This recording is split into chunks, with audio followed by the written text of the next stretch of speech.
गलती किसकी, प्यार में मिला धोखा। हिंदी कहानी। अनीता कॉलेज छोड़ चुकी थी और एक दिन वो किसी मॉल में कुछ सामान खरीदने के लिए गई। तभी वहाँ उसे एक कॉलेज का पुराना दोस्त दिनेश मिल गया। तो दिनेश अनीता से कहा, ओ हेलो अनीता, तुम कैसी हो? कॉलेज छोड़ने के बाद हम सभी दोस्तों को भूल ही गई। तभी अनीता ने थोड़ा शर्माते हुए कहा कि नहीं दिनेश, दरअसल मैं किसी को भी नहीं भूली, बस बात ये है कि मुझे टाइम ही नहीं मिलता। तभी दिनेश ने अनीता को ऊपर से लेकर नीचे तक उसे घूर कर देखने लगा और अनीता को देखकर वो अपने मन में ये सोच रहा था कि वाओ कितनी सुंदर है अनीता, इसका तो नंबर लेना ही पड़ेगा। वैसे अनीता शुरू से ही बहुत ही भोली लड़की थी और ये बात दिनेश जानता था और दिनेश कॉलेज टाइम से ही बहुत ही फ्रॉड लड़का था, लेकिन ये बात अनीता को बिल्कुल नहीं मालूम थी। तभी दिनेश ने अनीता से कहा कि अनीता चलो एक कप कॉफी पीते हैं।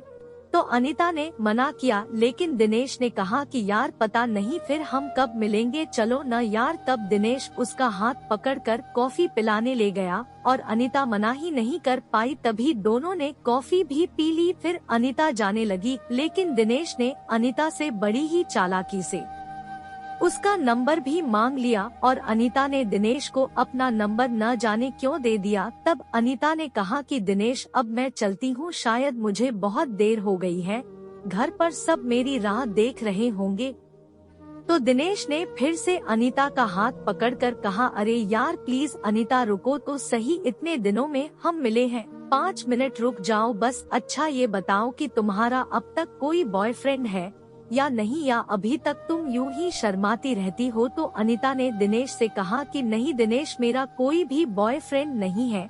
तभी दिनेश ने चांस मारते हुए उससे कहा, अरे अनीता तुम तो इतनी ज्यादा खूबसूरत हो, फिर भी तुम्हें आज तक किसी ने भी प्रपोज क्यों नहीं किया? इस बात से अनीता थोड़ा उदास हो गई। इतने में ही दिनेश ने अनीता के कंधे पर हाथ रखते हुए कहा कि तुम चिंता मत करो अनीता, अब जल्दी ही तुम्हारी जिंदगी में एक बॉयफ्रेंड आने वाला है और वो तुमसे बहुत ही ज्यादा प्यार करेगा। और दिनेश ने अनीता के हाथ पर हाथ रख दिया और जैसे अनीता के अंदर कोई करंट सा ही लगा हो, लेकिन शायद वो दिनेश की आंखों में उसका फ्रॉडपना बिल्कुल भी नहीं देख पाई और वो दिनेश का हाथ अपने हाथ पर से भी नहीं हटा पाई। तभी दिनेश ने अनीता को उसके साथ एक सेल्फी लेने को कहा, लेकिन न जाने अनीता उसको मना क्यों नहीं कर पा रही थी।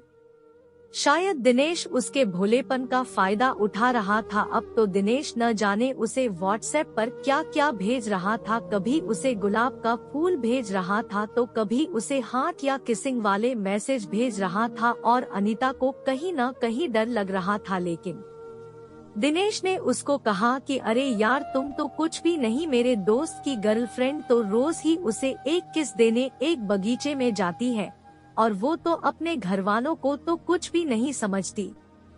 इस बात से अनीता का हौसला बहुत ही ज्यादा बढ़ गया। एक दिन अनीता के घर पर कोई भी नहीं था। इस बात का दिनेश को पता लग गया तो वो अचानक ही उसके घर पर आ गया। इस बात से अनीता बहुत ही डर गई, लेकिन वो तो जबरदस्ती ही अनीता के घर में बैठ गया और उसके यहाँ वहाँ हाथ लगाने लगा।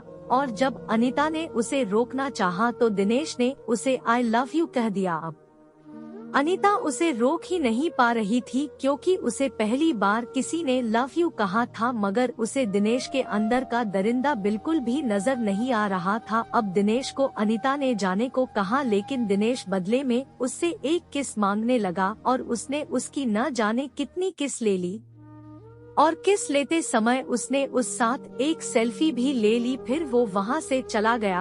अब अनीता को बहुत ही ज्यादा डर लग रहा था, लेकिन उसने दिनेश के बारे में अपने घर वालों को कुछ भी नहीं बताया। अब दिनेश पूरे दिन ही अनीता से फोन पर बात करता रहता था। एक बार दिनेश ने अनीता को एक होटल में आने को कहा, लेकिन अनीता ने उससे कहा कि दिनेश तुम मुझसे एक बार शादी कर लो, फिर चाहे तुम मुझे कहीं पर भी घुमाने ले चलो। लेकिन फिर दिनेश ने जिद करते हुए कहा कि नहीं अनीता, मैं तुमसे बहुत प्यार करता हूँ और फिर एक दिन शादी भी कर ही लूँगा, तो फिर तुम्हें सिर्फ एक बार होटल में मेरे साथ चलने में क्या हर्ज है। तब अनीता कहा कि दिनेश शादी से पहले ये सब करना गलत होगा। तभी दिनेश ने बड़ी ही चालाकी से उससे कहा कि चलो अनीता, मैं तुम्हारे साथ कुछ भी गलत नहीं करूँगा, लेकिन बस एक बार तुम मुझसे मिलने होटल में आ जाओ और 10 मिनट मुझसे बात करके चली जाना। अब अनीता उसकी बहकी बातों में आ गई और उसने होटल में आने के लिए दिनेश को हाँ कह दिया। गलती किसकी, प्यार में मिला धोखा, हिंदी कहानी।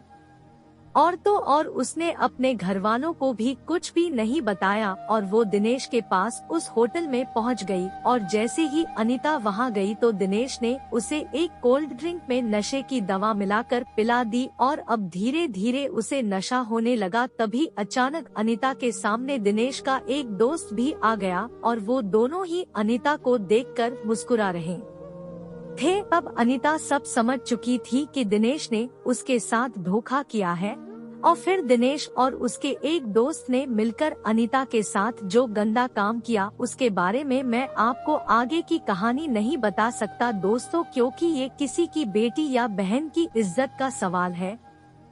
लेकिन ये कहानी मैंने आपको इसलिए सुनाई है क्योंकि अनीता जैसी ही मेरी बहनें बार बार ऐसी ही गलती क्यों करती है।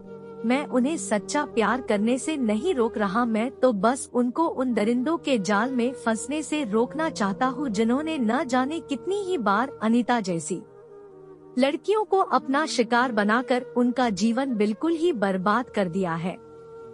इसलिए मेरी प्यारी बहनों, प्यार करो मगर सच्चा। और हाँ, अगर कोई लड़का आपको शादी से पहले होटल में या किसी अनजान जगह मिलने को कहे तो समझ जाना कि आपकी इज्जत और आपका जीवन बहुत ही ज्यादा खतरे में हो सकता है। और अगर आपको आपके बॉयफ्रेंड पर पूरा विश्वास भी हो तो प्लीज एक बार अपने घर वालों या किसी भी नजदीकी सहेली से सलाह जरूर ले ताकि आपका जीवन हमेशा सुरक्षित रहे। धन्यवाद।